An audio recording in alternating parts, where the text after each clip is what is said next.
You might be getting these 4 things about emotions wrong. Watch this week's video where I go through these 4 facts on emotion. Hey guys, my name is Diana Garcia. I'm a licensed mental health counselor in Florida, owner of a private practice called Nurturing Minds Counseling. Let's jump into this week's video.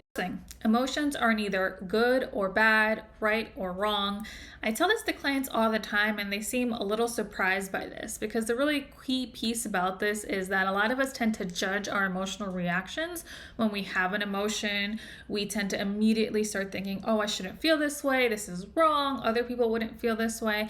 And so really this first piece is that emotions are neither right or wrong. They're not based on one being a good emotion, one being a bad emotion. They're just your reactions in the moment.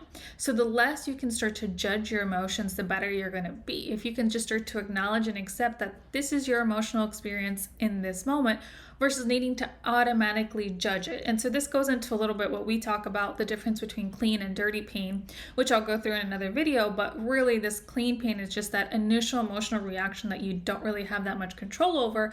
And the dirty pain is maybe all the assumptions or judgments or everything you do to avoid this reaction. And so again, it's going back to this part that emotions are neither good or bad, they just are. Thumbs up now, so I know that you're committing to just observing and noticing your emotions versus constantly judging your emotional experiences. Okay, truth number 2 is there's a difference between actually having an emotion and acting on an emotion. So I often hear people say, well, I was so frustrated, so I did X, Y, and Z, or so angry and I did this, right? And so, or I lashed out.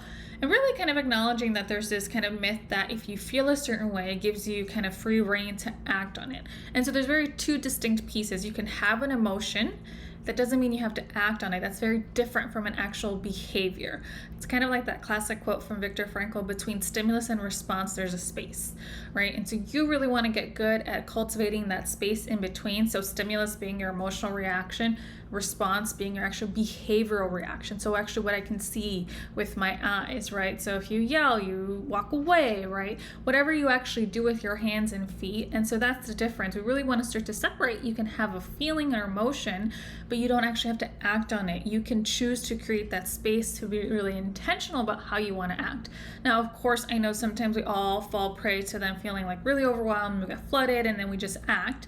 But again, the more you buy into the myth that you don't have control of that, the more you're going to engage in that pattern. So that's really clear, starting to acknowledge that there is a really clear difference. Emotions don't last forever. So I know it's really hard in the moment when we're having an emotion, especially again, these uncomfortable emotions, but typically that people would endorse like anger or disgust or fear, right? That in those moments we feel like so overwhelmed and we think this feeling or this emotion is going to last forever. And so it's really key to recognize that every emotion is temporary, and the better you can get at just riding out the waves of these different emotional reactions, the better you're going to be in being really intentional again about how you want to react to those emotions. If you can start to really recognize when you're in the moment, okay, this emotion is not going to be forever, and then getting really clear on what do you actually need to get through this difficult moment if it is an uncomfortable emotion, right? Do you need to give yourself time to just really breathe, come back to the moment? If you're having a disagreement with a partner, something that we talk about is being really clear and giving yourselves time out with either or both partners are feeling really flooded or overwhelmed, because at that point then you guys just might be